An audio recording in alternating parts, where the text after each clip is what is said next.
The following episode was originally recorded for a private podcast as part of the Equipped for Life course. It has been edited for public release, but may reference training material from the Equipped for Life course. So I had an interesting experience recently where a former pastor now told me about this friend of his. And he said, you need to talk to him, or he kind of needs to talk to you because I'm not really into apologetics and you are. And I think this guy needs an apologist kind of a guy. And so I reached out to the stranger. I just called him. And it's like, hey, you don't know me, I don't know you, but, our mutual friend, pastor guy, Justin said that we ought to talk. And I don't know why, but would you like to talk? And so he kind of started, he was like, really quickly, he's like, oh, cool, that sounds great. I'm really investigating Christianity and I've been trying to figure out kind of what my views are. And I've been researching a lot and, he's home a lot studying because he's on workman's comp. He got hurt at work. And so he's been at home recovering. So he's reading all these books. He's watching all these videos. He's like super interested. And at this point is, probably something like a deist, but kind of trying to figure out. And he's very, very logical. So we set up a Starbucks date and we went to Starbucks and we had a really good conversation. The first of, it looks like will be several. We've already scheduled the next one. But as I was driving away from Starbucks, I realized that I had made a mistake, like not just like one mistake, but the same mistake like throughout our entire conversation at Starbucks. Mm-hmm. And I was thinking about the mistake. I was like, you know what? Today's not the first time that I've made that mistake. This is like a thing that I do sometimes. This is just like, I have a problem. Uh-oh. And it's like, but it's just like, this was like a really clear example, but it wasn't that clear to me. Like in the midst of everything, like it felt like things might not be going exactly right, but I was having a hard time putting my finger on exactly. I'll get into what the problem was in a second, but it just got me to thinking like, what are I like how Rachel said it earlier today. It's like, what are our Achilles heels? What are like the kind of mistakes that we, even on staff, still make in our dialogues? Like every once in a while you make like bad judgment calls, but it's like, I'm thinking, what are the things that recurring problems? They're recurring problems. They happen more than once. It's like, I did that thing again. Because of that, if everyone at this point, if you listen to our podcast, like you know us really well at this point. It's this funny thing, just as a really quick aside, when I was in Denmark recently, like the Denmark Right to Life group, they're really into ERI. And not only have they gone through the course, a lot of them get into the podcast. Yeah. Even like the older members, like no technological problem. Like, oh yeah, it's easy to listen to your podcast. I don't understand why this is. Anyway. Hi, Denmark people. The Danish people over there are awesome. And I'm so excited about them. And if you want to know more about why I'm excited, then you should watch the update video that I shot while I was in Denmark. I kind of go into that more. But anyway, it was this kind of funny moment where one of them was like, how's your cat? Like they know us so well. How's your cat? That's great. Because so if you listen to our podcast, you get to know us pretty well. And so it's like you get to hear us, tell stories and talk about things that we're learning and sometimes doing well. Like if we weren't doing that, then we're not being that helpful to you. But so I thought it might be kind of interesting for you to hear what are like Josh and Tim's and Jacob's and Rachel's foibles? What are our like problems? So that's a great topic. Great question. I will go first. So I'm excited. I really want to know. I was going to demand that you go first because like you've set this up. Now I'm curious. What was this thing that you did? It would almost be interesting to see what would happen if you all try to guess what it was. That's a little dangerous. Sketchy, yeah. I'm excited to hear what it is. So the thing was, this guy, I'll just call him Mark for the sake of this. I don't think he probably would mind if I talked about this conversation in public, but I'll just call him Mark, which is not his name. Mark is super logical, very researched, and we've spent most of our time on topics that I haven't researched a lot. Like he needs, help from me on, theistic evolution and what versions of that are maybe okay to believe and what are maybe not okay to believe, at least as far as consider yourself like still Orthodox Christianity, what's more like heterodox or completely, off the rail, like heresy. So I was struggling a bit, like, we're outside a lot of, but I was able to bring in some things that, like, we got into like, animals and souls and things like that. So there's some areas where I could kind of like, some of my thoughts, but I could certainly learn more. But he's super logical. That ends up affecting him in the sense of, I think partly because he's so logical and partly because he spent so much time researching the stuff. He's a very fast-paced person as far as like the dialogue goes. Like he's totally in the driver's seat. And he's making turns quickly. And so sometimes he would do like kind of a monologue. And I might ask some more clarification questions. He's like, all right, so like read this page from this book. This is like really important for you to understand. Like, so I'm like reading this like really philosophical thing. And so like, he's doing a lot of talking, and then there'd be time for me to kind of respond.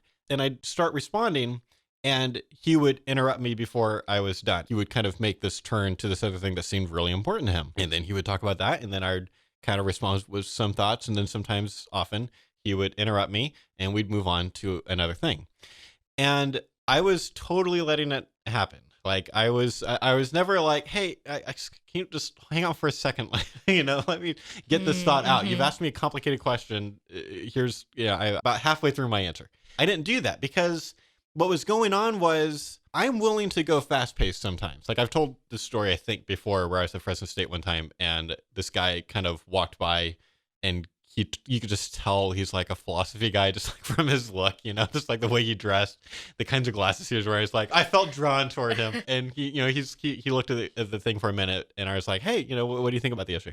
And he's like, I don't have time to talk to you. I need to go to class. My class is like across the campus, and I've got to be there in 6 minutes or something. And it's like, can I walk with you? And he said, all right.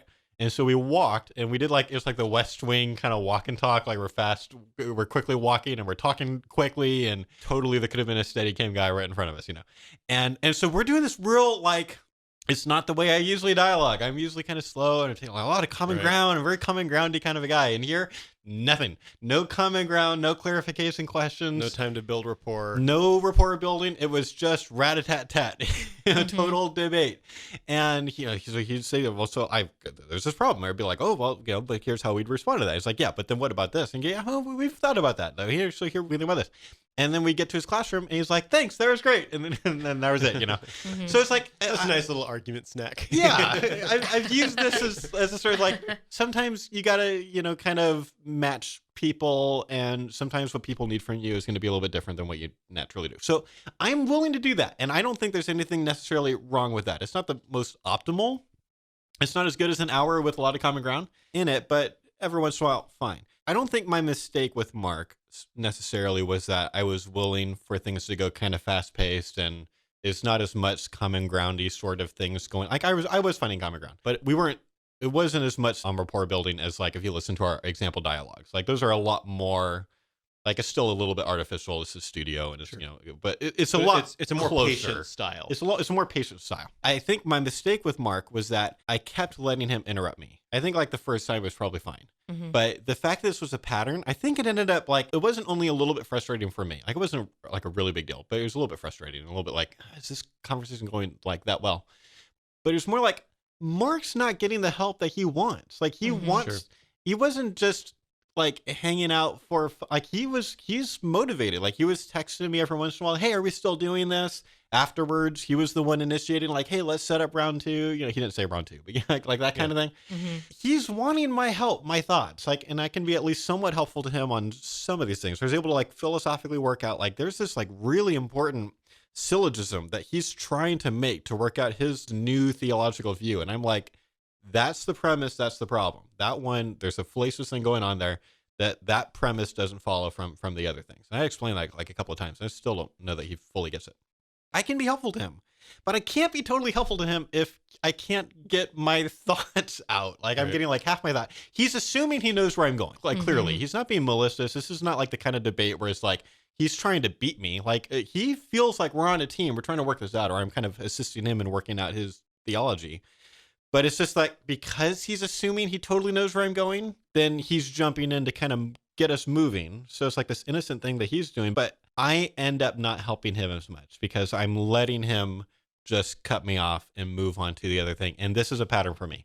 I'm working so hard to help the other person feel like I am not going to try to manipulate you in any way. I'm not going to be like driving this conversation. I'm not asking you leading questions. Like there's all these things I'm trying to do to show like I'm the all the cards face up on the table guy.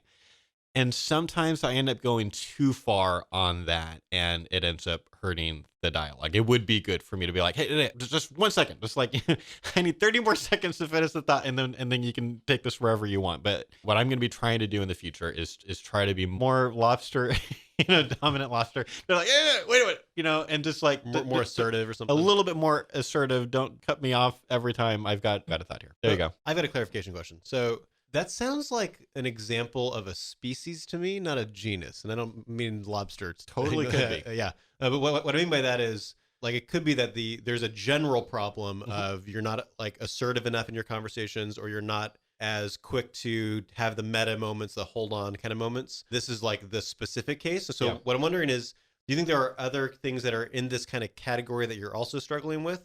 Or is it actually a pretty specific, like in general, this general area you do fine, but man, this specific one, like maybe you're just like really weak at getting your train of thought back, or like interruptions just kind of like stops your brain from processing or something. Yeah. That's what I'm trying to clarify. Yeah. So it's not that last thing, because it's like usually if I wouldn't end up completing the thought, because he would have totally changed the topic, basically. Like, well, that, like, we've moved on, and like the Sure. rest of my thought is in the rearview mirror at this time. I think there's probably other ways that I'm not assertive enough. Like, we talked a bit about the three hostile girls in Canada, and there was a little bit of I should have been more assertive with them, and that was a different thing than just they were interrupting. I should have called them out more for their really bad behavior. So I bet there are other cases where I should be more assertive. Off the top of my head, like what are like other examples of this species I'm not thinking of right now, because I think a lot of times when you're not assertive enough, it's not going to be super obvious how the dialogue was damaged as a result. Some cases are just going to be a lot clearer than others. So I've pointed out at least like a clear case, and one that I see that species as a specific pattern, where if I'm looking back, I can say, I know that sometimes people interrupt me and I let them interrupt me and I never complete that thought. And I'm like trying to just keep the dialogue going well and keep them in it. And maybe sometimes that's the right call every once in a while. But in this case, like, he was totally there. He was in it. I just wasn't being assertive enough. Okay. Another question I'd like to ask, kind of in the same vein. So think about like the blog post that I wrote, "Don't be too nice." Mm-hmm. There's a move in there of someone's being kind of rude, and you're like, "Wow, that's really rude." Right. Like, we're not doing that. Like, we can have a nice conversation, or we can find new conversations. Like, we're not doing this thing. Right. And so that's the thing that I for a long time wouldn't do, because I was way on the not assertive enough side. And when I started doing that, my expectation was that was going to cause problems, and people were going to like, like get in a huff and like be really upset. Right. But that's not what, in general, what my experience has been doing. That is that a move that you feel comfortable making? Do you do that kind of thing, or is that maybe another side of you not being assertive enough? Yeah, so I think that's a really good question. So I think I'm willing to do that, because a lot of times when it's time to actually like call out someone for being like really rude, they're being a lot worse than what Mark was doing with me. Sure. And so it's like a clearer case, and it calls for like this clearer response. Like, that article was really, or the idea in the article was actually really important for me, because it affected me at this, like, we talked about that idea the day before I ended up having to do it at Outreach. Okay. I don't remember. Have we told this story on the podcast? This is like, if not, this this is is kind of a ago. funny story. So this is a tangent we're taking, and Jacob was actually part of this. So Jacob's on the podcast. He just hasn't said that's anything right. yet. Jacob's here. Hey, Jacob. I'm here. We'll get to you. Sorry. So we're at Portland Community College. So this is where, like I tell that story all the time of the, Gabriel, and I'm talking to, Ariel or whatever I call her, and, whatever speech I'm giving, there's this whole, here's this awful person who's making, really, really leading obnoxious questions. Like, the day before that happened, we were all hanging out. Like, the club leader had found us, like, a big church has like this kind of missionary housing, like on their property. And so we were just like hanging out in this living room with the club leader, just kind of talking about outreach. I don't know exactly how we got onto this, but Tim ended up kind of talking through some of that material on that. Like, sometimes you could be too nice. You could not call people out enough, and you need to be willing to call people out sometimes. And Tim kind of describing, like, I used to be at this place, and then now I'm at this place. And I'm thinking in my head, I'm at that place that he's describing as like where he was. And so I was just like, that's really interesting. It could be that I need to make a shift. And literally the next day, we're at Outreach. And we had, the club hadn't done an awesome job of getting people to join us for Outreach. And so there's like 2 of them for that day. But so I was listening. So one of them was a girl. And so I was listening in on her. She was having a dialogue with this kind of older guy. Like, when I say older, I just mean like he's like mid-30s or something like that. He's not a student. And I can just kind of overhear as I'm walking up, she's doing the equal rights argument. And so I'm listening in, because I want to see, like, is he doing it correctly? Is he doing it like, accidentally, like kind of a circular way? Like, is there a problem? And so he did it fine. Like, it wasn't great. It wasn't, the rhetorically wasn't like really, really great, but like there weren't any big problems with it. The ideas got out there. And he's giving her this really hard time. He's just being like really obnoxious. And so I kind of step in and, I'm kind of like there where she can bring me in. I'm pretty sure that she brought me in. Not positive. But anyway, I end up engaging with this guy. And he's just being really obnoxious. He's just like, a lot of the time, he's just accusing me of being a bad person. I hate women and we don't, care about this and this and that. And I'm like responding like, yeah, no, we do. I do care about poverty. I do care about women. And we're going back and forth a little bit. And then at one point he goes to make this, kind of anti-person argument. And I kind of refer to the equal rights argument. I said, she responded to that though. Remember, she made, whatever. And he was like, yeah, but it was a circular argument. And I said, no, actually it wasn't. I was actually listening and paying careful attention because there is a way to do this argument in a circular way. But she actually didn't make that mistake. It wasn't circular. And then he said, yeah, well, of course you would say that. You're also pro-life. Boo. Like, of course you would defend her. Mm-hmm. And at that point, I had just had it. Like, I've been putting up with this jerk for like 5 minutes now, and just my patience had run out. And Tim's voice is in my head from last night, and I was just like, my shoulder angel. I'm done with this guy. And so I kind of ranted. I don't think I was too mean, but I was like, dude, like, you don't know anything about me. Like, this is you were accusing the worst person of defending all pro-lifers for saying pro-life things. I was literally in Portland 2 weeks ago at the Oregon Right to Life conference. You know why they brought me on? To do a speech on 9 faulty pro-life arguments and tactics. Like, I am not the pro-life guy that's just like, well, as long as pro-lifers say it, let's all defend it. Like, I'm the opposite of that guy, but you wouldn't know that because you're not asking me any questions. I keep on telling you that all the things that you accuse me of being, of all these horrible women-hating things is not me, but you're not hearing it. You just continue to accuse us of terrible things, and I am here to have good dialogues. That's the whole reason I'm here, is I want to have good dialogues with pro-choice people, and I can't do that with someone like you who just continues to accuse me of being horrible things. And so I'm done. Goodbye. I'm going to go find someone else. And I walked away. And the only reason I know what happened next is because Jacob was there.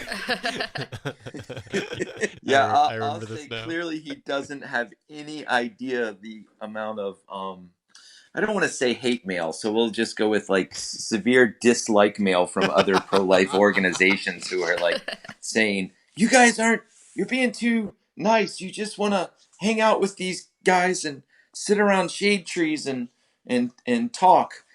And, so it's kind of, how terrible. No, I remember seeing that, and I thought I was just blown away by Josh giving him that. I didn't think it was wrong that Josh had said that, but I was just blown away, and I realized what a golden opportunity this was, as this guy was watching Josh walk away, and so this might have been what people would perceive as being mean. I thought it was helpful for the young man, and I just walked up to him and I said, look, I have no interest in talking to you. I just want you to know, whatever you're doing in your life that made that man lose his temper at you and cut off a conversation, you should reevaluate your entire life. Oh my goodness. Because whatever you're doing, this is not working. If that guy walks away, your life is going to be a disaster. If you can't have a civil conversation with him, that's what, and I just threw my hands up and said, best of luck to you, bud, and walked away, something like that. Wow. So all that to say, that article was really helpful for me. And then later we published it. I was really glad we published it because I needed that content. Like, sure. I don't know if I would have, I don't know exactly what I would have done with a guy that obnoxious if we hadn't had that conversation the night before. Sure. Like, I don't think I would have totally just put up. I probably would have just tried to graciously end it or something like that. Just be like, yeah, all right. Looks like this isn't going to work out. I got that. And I'm glad I told him a little bit about what he was doing. That was so messed up. So I'm willing to do that. I might not do it as often as I should, but at least there have been like really clear cases where I do that. So Josh, your weakness makes me think of like the kind of common joke where people are going into interviews and it's like when someone asks you like, what's your weakness in a job interview? Yeah. Like there's a joke that what you're supposed to say is, I work too hard, I'm a perfectionist, which makes me feel bad because that's my weakness in job like, interviews. That's what I actually say because it's true. Yeah. But it almost seems like, what's your weakness in abortion conversations? Like saying I'm too nice to people is almost like the equivalent of that. But for the pro-life person listening who's like, okay, maybe I'm swinging too far the other way. Yeah. They have a similar weakness to what you're expressing. I think what you expressed in your conversation with Mark is a species, not a genus. But for people who are struggling either with that specific thing or the larger area of don't be too nice, I think they should read Tim's article. But also, what advice would you give to them to try to work on that? Yeah, that's a good question. So I think about a thing that Steve Wagner told me one time that affected me because we were talking about, I don't remember whether it was something along this line or not. I think it probably was along this line of I'm letting people walk all over me a little bit too much, you know? And we're just kind of talking about, this is like him is in like, he was in the role of being my mentor at the time. His advice I thought was great, which was make a mild correction. Like don't overcorrect. And so like the analogy in my head, I used to play like flight simulator games, and most flight simulator games, the hardest thing ever is landing. Like it's easy once you're up in the air. It's pretty easy to take off and to fly around and be in dogfights even, like, but landing the plane can go so terribly wrong so quickly. And so because you got to line up, you know, pretty far away. And then if you're new to the game or the idea, if you're like, ooh, I'm like, you know, I'm 5 or 10 degrees off, you turn pretty hard that way. And then what happens is you just way end up off like so badly. You've got to do a complete like 360 and like kind of like just reset everything. And then when you get good at it, you make a tiny 1 degree little corrections, even if you got to do 5 or 10 to get lined up, because, you know, if I overcorrect, it's going to like, I can't come back from it kind of a thing. So that's like what's in my head when I think of Steve. It's like, just make a little correction and go to what is a little bit uncomfortable for you, because probably what's a little bit uncomfortable for you is like right dead on where you want to be, but it's like your compass is off by at least a little bit. And so for you to rationally think that you're probably right on in that situation where your compass is off, then you probably need to go to whatever it is that makes you just a little bit kind of socially uncomfortable is probably what's actually going to be balanced. And so that's generally my advice for people when they figure out that they have a problem is don't overcorrect. If you listen to us at all, you're probably not way off, you know? Like there's people that are like way off, and I've experienced and seen them at outreach and it's like terrible and they need to make a big correction. Most people, it's just, you need to make these little corrections and just try to find what is that thing that's true north. And that can be epistemologically difficult. Sometimes you got to do it a lot. You got to have other people who are good watching you, giving you feedback and stuff like that. But generally little corrections. And yeah, maybe that means that if you are like me and you tend to be pretty amiable or just trying to help the pro-choice person to see that I'm not maybe the caricature that's in your head, so we actually can't have this conversation, it's going to be worth it, then if you're like me, then you might need to make a little correction and be willing to, it is sometimes absolutely the right thing to assert yourself a little bit. And if you want to know why that is, then you should read Tim's article. That's great. I love that. I think that's just really good, wise advice in general. Like you've got a weakness. Okay, you've got a smoking problem. I was just cold turkey. Like that's the kind of thing that doesn't work as well. I don't know from experience on that one personally, but that's what I've heard. But it makes good like sense of how people function. That like scaling back a little bit is a lot more likely to be effective. Whereas, so if you're concerned about being too assertive or not assertive enough, you all of a sudden like, all right, I'm just going to be a jerk. And like, well, I'm definitely not going to have this problem. Like, yeah, then you got the other problem though. A small adjustment. That's really good. But why don't we go to Jacob, since Jacob's the one who's talked the least so far? I'm interested in hearing Jacob's. What is your Achilles heel? So, maybe it's fortunately for me. I think I have a pretty good idea of what my problem is. Josh asked me about this earlier, so I had time to think about it, and I knew right away what my problem is, or at least I know one of them. I might have more. And that's that I will, when I'm talking to someone, I have to constantly be reminding myself, especially in the beginning of the conversation to not be listening to refute, but listen to understand and try to understand where they're coming from. Yeah. So they'll say something and they'll be like, oh, that's such an easy one to show them that obviously that's wrong. And I'll jump on that. And then they're not feeling so comfortable continuing talking to me. It's like, oh, he's just going to jump down anything that I say that is wrong. One thing I've noticed with most pro-choice people, not everyone, like their view is not that they lean on one specific reason for being pro-choice. Usually it's like multiple. Yeah. They'll say, well, I think it's a woman's right to choose. I think that there's like a lot of poverty, and I think, and they'll just kind of go down this list. And so if you jump on each one as they go too quickly, their walls go up. And like we've talked about, not wanting to build walls, that can happen. And I remember probably one of the most extreme examples of this was I met a young man and he said, I don't like dialoguing with people. I just like debating. I just really love to debate. Can we just debate this, you and me? And I said, yeah, that's no problem, but we have to have some ground rules. One, if we start getting offended, we have to let each other know. Can't make personal attacks, and we're not allowed to get offended at each other's arguments. He's like, oh, I love that. That's great. Okay. So we started getting into things, and he would start getting frustrated. And I would say, wait. Remember, we have this agreement. Are you like feeling personally attacked, or is this because I'm attacking your argument? And he would go, oh no, okay. And he'd kind of rein back in and everything would be okay. Well, we did this rapid fire back and forth. He really appreciated it and he was happy, and he had to go to class, and he had a good demeanor when he was walking away. I can say that with confidence. But that set me up for my next argument in a really bad place. Because what I should have done is taken like 10 or 15 minutes to like readjust. Okay, not everybody wants to have this speed debate thing. And so I started with this other person, and I just kept shooting down and quickly rebutting things. Oh, no. I hadn't adjusted at all.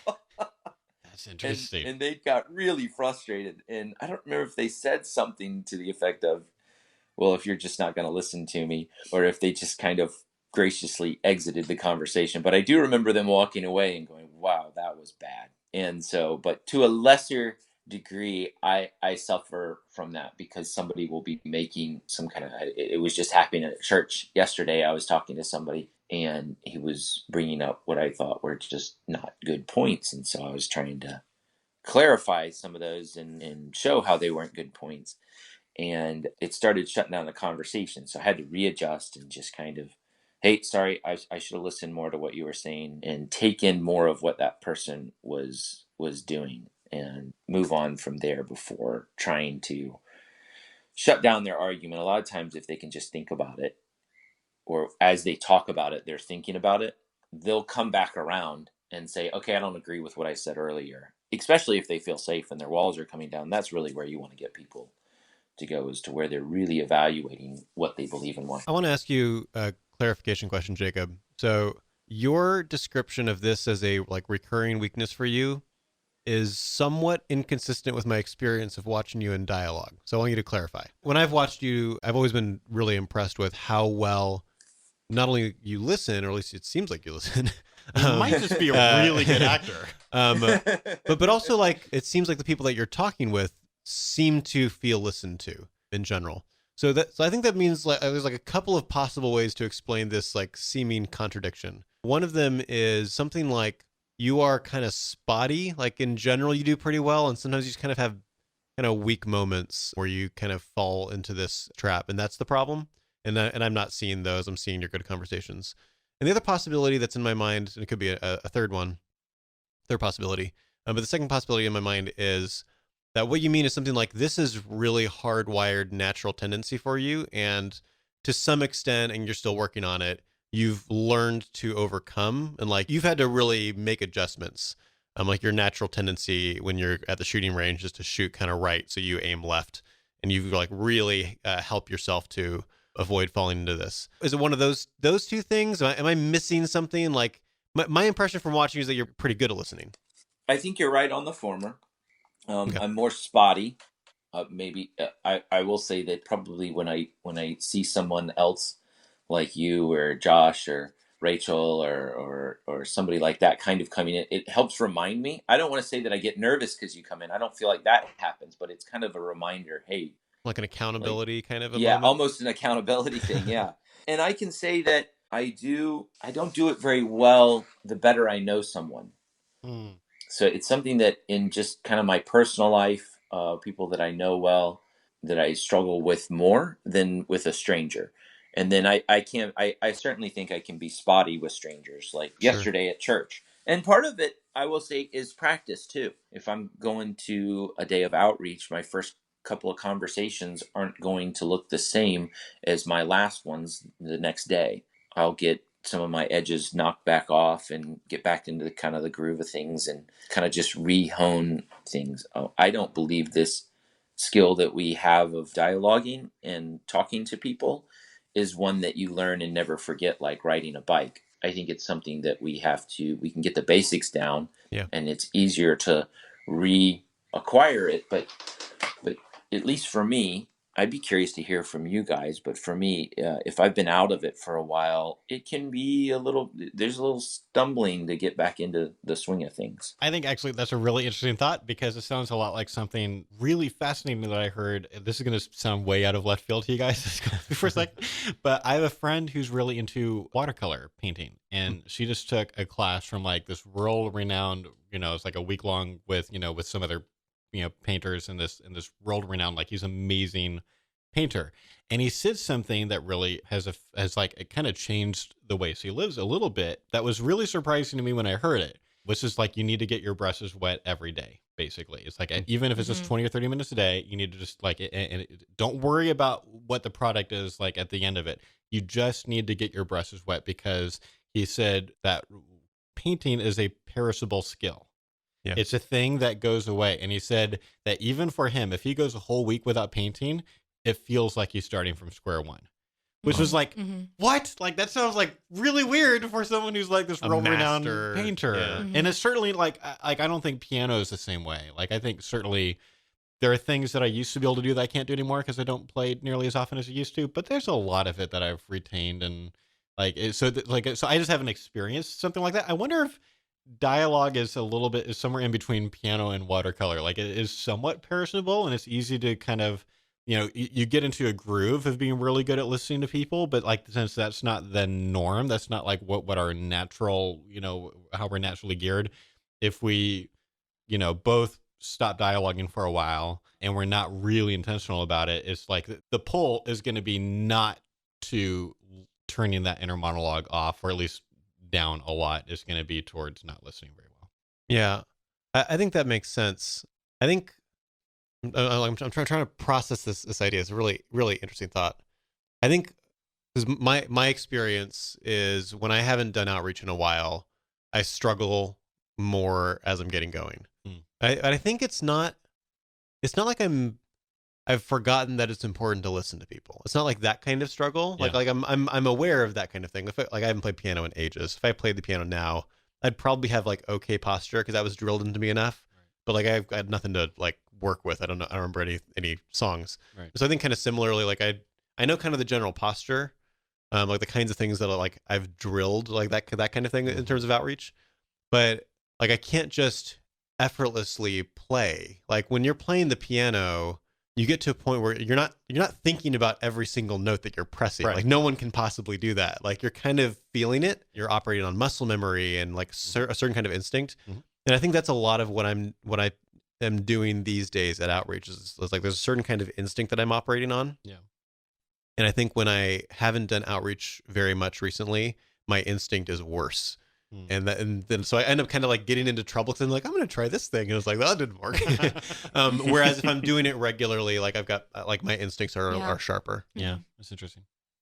I've got a couple of questions, Jacob. So this is another case of the planning fallacy. I was thinking we'd have time for a listener mail. That's not going to happen in this episode. These are interesting weaknesses, and they like this is good conversation. We're at the risk of being like, all right, Josh, let's talk about everything about your weakness, and like same with Jacob. I just was not expecting that. I was thinking we're all going to tell a quick story and we'd be done. But I think this is better. This is better. Why is it so hard to, for someone like Jacob or any of us that sometimes, I'm sure we all sometimes get that inner monologue thing going on. Like, we are so familiar with this content. Like, I speak on this regularly. Like, practical dialogue tips is one of, the top 3 most common speeches that I give. So I travel around, I say the same stuff. I tell the same stories usually, I've got this ingrained. It's muscle memory. I don't even have to really think about it. I'm just doing it. And yet it's still so hard to prevent, having this, to make this mistake. Why is it so hard? Why is it so hard that even people like Jacob and I still struggle with this sometimes, even though we are so familiar with why we shouldn't do this? Of course we shouldn't do this. Like, all of that. Like, what's the problem? I have a theory. What's your theory? I think we're a little bit frustrated. This really means a lot to us, this issue of abortion. We see great strides happening. Wonderful things are happening all over the place. And it's not happening as fast as we would like it to be completely honest. Yeah. And so I think part of us, at least me, I'll speak for myself, I want to take control of this and fix this problem. And so when I'm talking to someone, who's in front of me, they're the problem that I need to fix. And if I let that thought take over, I'll fall into this. We'll just shoot down all the things that they're wrong about. That'll fix the problem and we'll move on. I notice this kind of thing a lot. And I think it happens in every movement, maybe even companies, when you have people who just really believe in whatever it is that that company or organization is doing. We have a heavy drive, a heavy passion for this. And so to keep that passion and drive, for lack of a better term, under control or within certain bounds can be difficult. And we slip and fall outside of that. And when that happens, we start trying to maybe control things more than we know that we can. I mean, I know that I can't tell someone all the facts about abortion and they're going to change their mind. But I fall into the loop of trying to do that. There's a lot of wisdom there, Jacob, because that's great. Like you said, this is something that means so much to us. It's something very close to our hearts. And there's a lot about the abortion issue or just the existence of abortion that we cannot control. And then when you're in the one-on-one dialogue, when the pro-choice person says an argument that a good response to, I think it makes us want to turn into, I'm going to listen to refute, because this is a piece that you can control.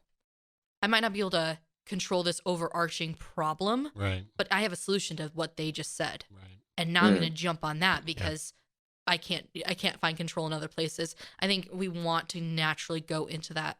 I don't know. I found a lot of wisdom in what you shared.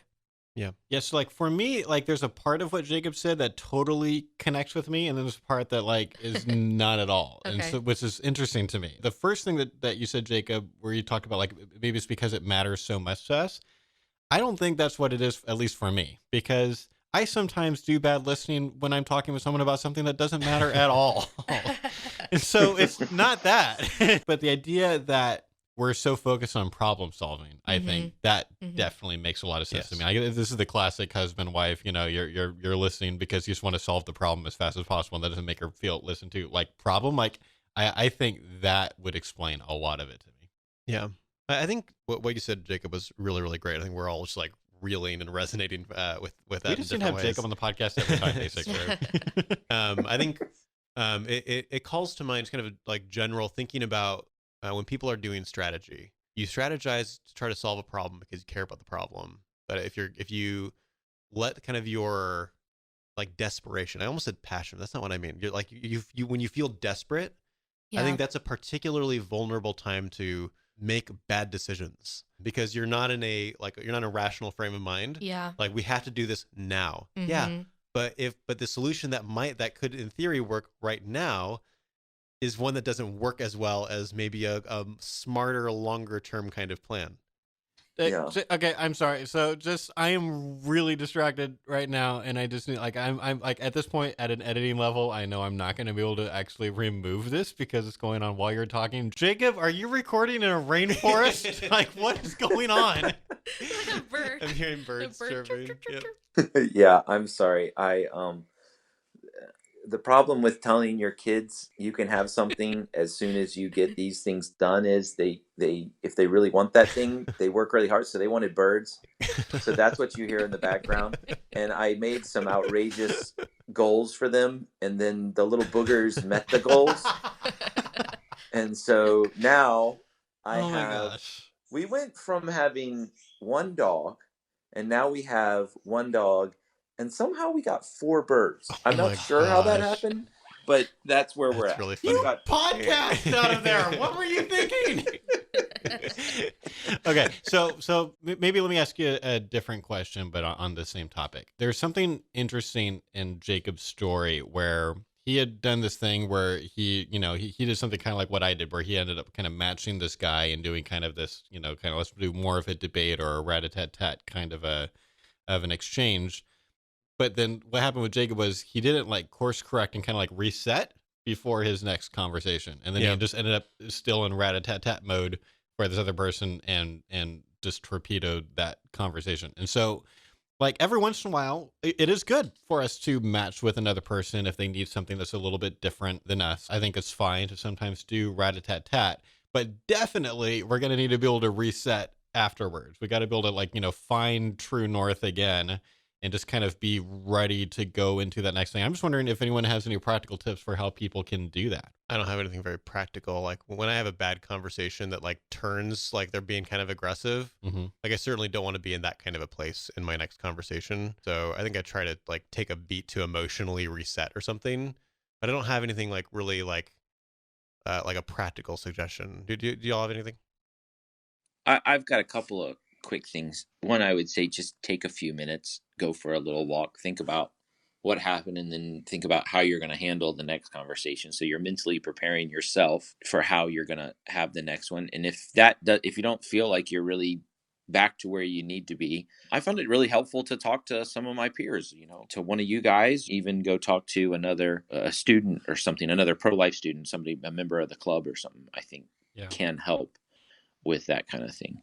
The thing that comes to my mind is something like so much of the work here is going to be cognitive of the fact that this might end up being a problem for you in your next dialogue. Like you need to realize that when you have a dialogue that either goes bad, like what Tim was saying, or just you ended up doing this kind of thing that's different than the norm and what you want to do with the average person, you need to realize when that conversation is done that there does need to be a resetting thing that happens, and maybe different people's processes of how to reset might be different. Some people might need more time than others to reset, but I think part of it is just like knowing that that's a thing and kind of focusing on that. So like I think like sometimes when I'm going to do public speaking, especially if I'm going to do speaking and it's been a while since I've done it, I might listen to speech audio of me in the past, like especially if it's like the best recording of that particular talk that I've ever done. And part of that is sometimes like because I don't script, most of my talks, it's like sometimes I've improv'd a thing and it was like this really cool idea or a funny joke or something like that I would have forgotten if I hadn't like listened to it,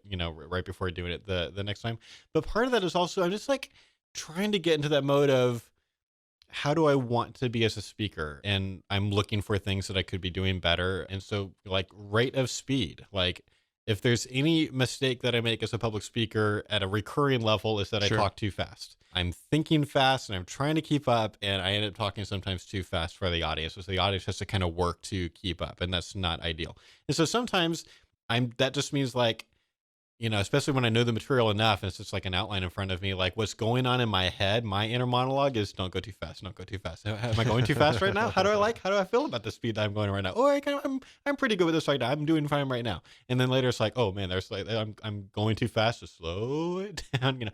Sometimes I've even had like, if I've got like a printout, like, because I've got different stories or statistics or something, like at the top of every page, I might grab a pen and just in all caps, slow down with an exclamation mark, and I like green a highlighter, like there's different like where it's just like you need to pick a thing that you're going to be focused on with whatever you've got going on in the back of your head. It's the same thing with music. I might know a piece really well and just know, all right, if I'm going to screw something up, here's the thing I'm most likely to screw up. So with all the empty brain space that I've got, I'm not focused on the actual work of playing the thing.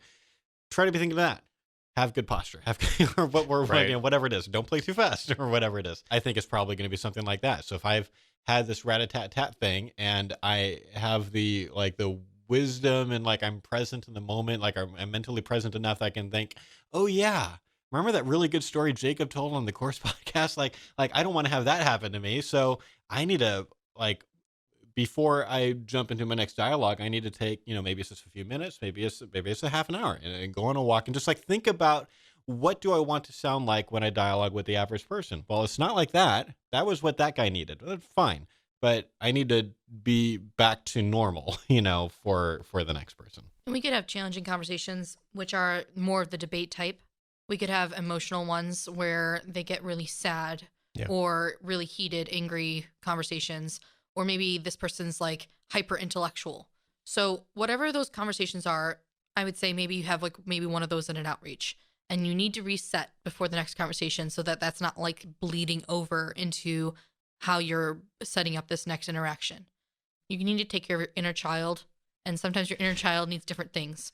So maybe the really heated, angry conversation, you need to vent to another pro-life volunteer, like Jacob was talking about with his peers, talking it through. Or a sad one, you need to go on a reflective walk, or you need to pray or meditate. Maybe you just need a snack.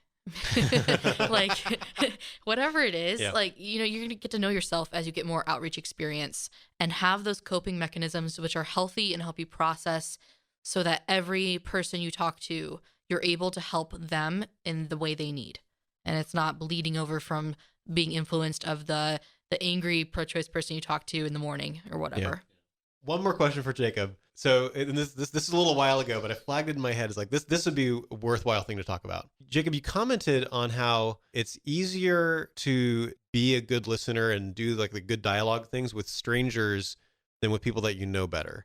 And I really resonate with that. That feels very familiar. And I'm just wondering if you have any thoughts on why that is, or suggestions on how to be better at that. Yeah, why that is, I think, is because, one, there's no baggage. You don't have any bad conversations to go off with that person, or good conversations. The other thing is there's like a certain level of like safety with strangers that you're pretty sure you'll never see again. Maybe if you mess up or whatever, but it seems to be a little bit more free to talk to people who are strangers. Like, you're not as worried about making a mistake, or at least I'm not.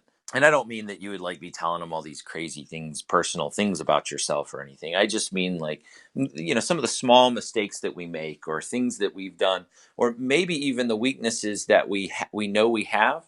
We know that the person we're talking to doesn't know about them. So we're a blank slate to them too.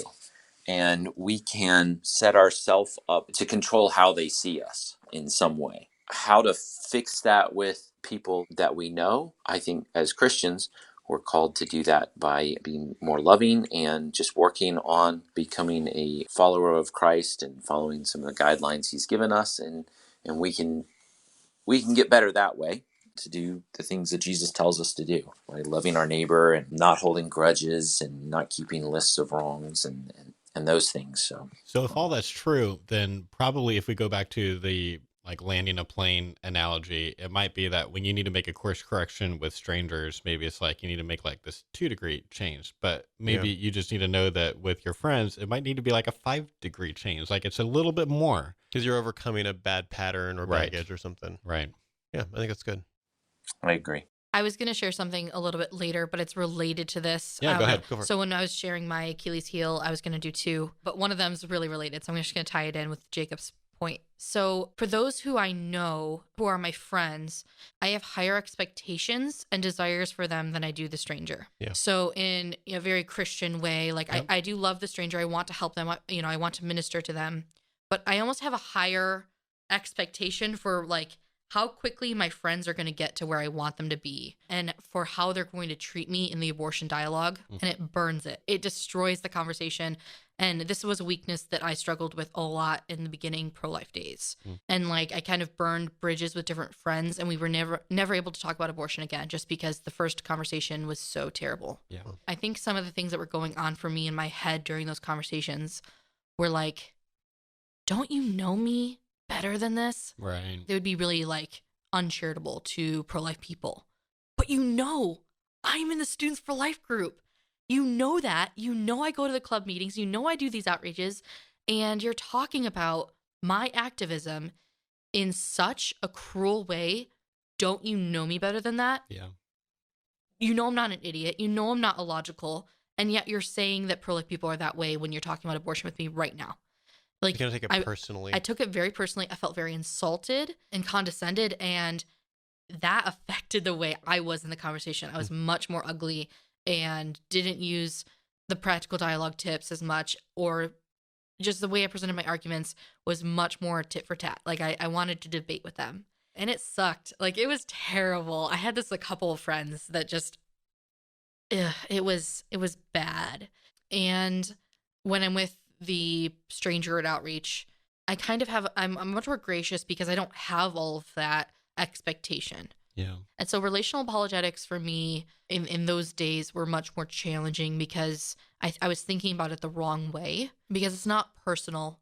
And I felt like it was much more personal in the way where they were expressing frustrations with the pro-life movement. They weren't expressing frustrations with Rachel.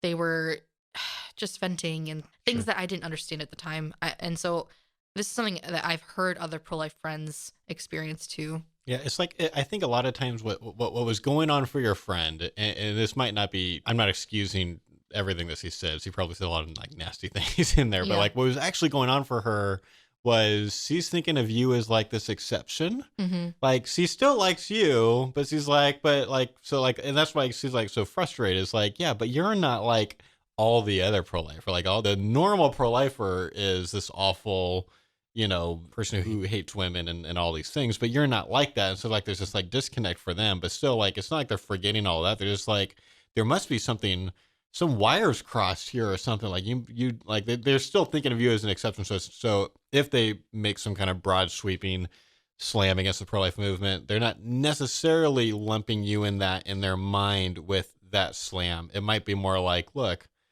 you don't want to be part of that group, right? I mean, obviously, like it's all like related to identity politics, and they shouldn't be doing that anyway. But I wonder if that's what was going on for them. There was also like a prideful thing for me where I felt much more tempted to want to throw my weight in the conversation because I was like, you know my weight, you live around my weight. Like we were roommates. Little bit of ego happening here. There was ego playing a role because we were like roommates and we had the relational stuff already there. So the statement that she had made at the beginning of this conversation I'm thinking about in particular was something along the lines of, it's just a fact that the unborn aren't alive. Everyone already knows that. It's a fact.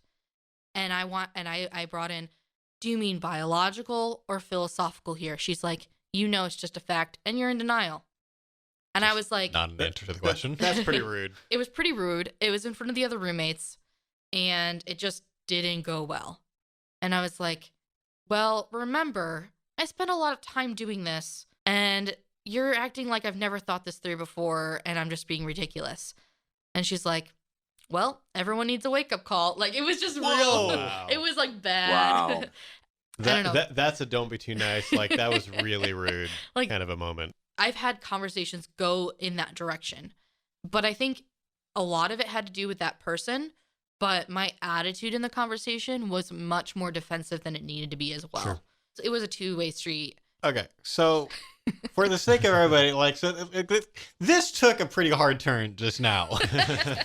And I'm trying to help us all catch up. So, like, she was so much worse than when I was thinking. Like, what your reaction is sounding a lot more reasonable. So, can you help the audience and us understand what exactly you wish you had done differently? Because obviously there was some "don't be too nice" stuff that was very reasonable, and I think now the difference between what you did do and what you wish you had done is a lot more muddy and close to each other. So, can you just help me understand what's the difference between what you did and what you wish you had done? So the piece that might be helpful for the audience, I wish if I could go back, I would have had more open conversations towards the beginning of my friendships so that they could express feelings at the beginning, because this was after we had known each other for a long time. I had talked about my pro-life work and she had never expressed all these pent up feelings that were building up and up and up. And there was like an awkward tension that ended up exploding in that conversation because of something that had come up that was from another roommate. And so there's an elephant in the room that we didn't deal with before. And I think that if we would have done that before, tensions got really high. That's interesting. That would have been better. It's kind of a festering. It was a festering wound, I think. And a lot of misunderstandings that she had about me and what I was doing with Students for Life that she'd never expressed. So I think there could have been more open communication between the two of us with that. Yeah. The other thing is my expectations for where people are going to get is like with relational apologetics, I want them to kind of make leaps and bounds that they just aren't. We're all human and we don't change our minds overnight, even if we know someone who's well equipped as a pro-life person. Yeah. Even if we have the great pro-life friend who's taken the Equipped for Life course, those people in your life, even if they have you as a resource, doesn't necessarily mean that they're going to be able to make outstanding leaps and bounds. And so sometimes we have to lower expectations, especially with family members. I know that's really hard to have close, pro-choice family members, and it's Thanksgiving and things come up and it's just so terrible. Everyone has that. Yeah. Okay, so how would you summarize this Achilles heel that you have or had? Unreasonable expectations for others. In my personal relationships, I want people to be better than they are. That's something that plays a role in lots of areas of my life, not just abortion dialogues, but this is especially personal one. Okay, so I thought this was going to be such a quick thing that we would like do this for like 20 minutes and then do some listener mail. And that's obviously not what's going to happen. And so, okay, so we didn't tell each other what the weaknesses were going to be. True. And some of these, this is really interesting conversation. Very interesting. That's all right. I'm glad we're taking more time on this. It's just, that's not what I thought was going to happen. So you've heard mine and you've heard Jacob's and you've heard, apparently Rachel brought more than one. And so you've heard one of Rachel's. Is that virtue signaling that you're like, I'm going to bring you multiple problems that I have, or no? I think we all need to be like really charitable Indecision. towards each other. That like maybe this is my problem. I'm not charitable anything enough. we say on this podcast can be virtue signaling. It's just that kind of a topic. Let's be nice. It's a fun joke to keep coming back to, though. It's true. All right, so we'll stop here, and in 2 weeks we'll come back and hear Rachel's other problem and Tim's problem and whatever else happens.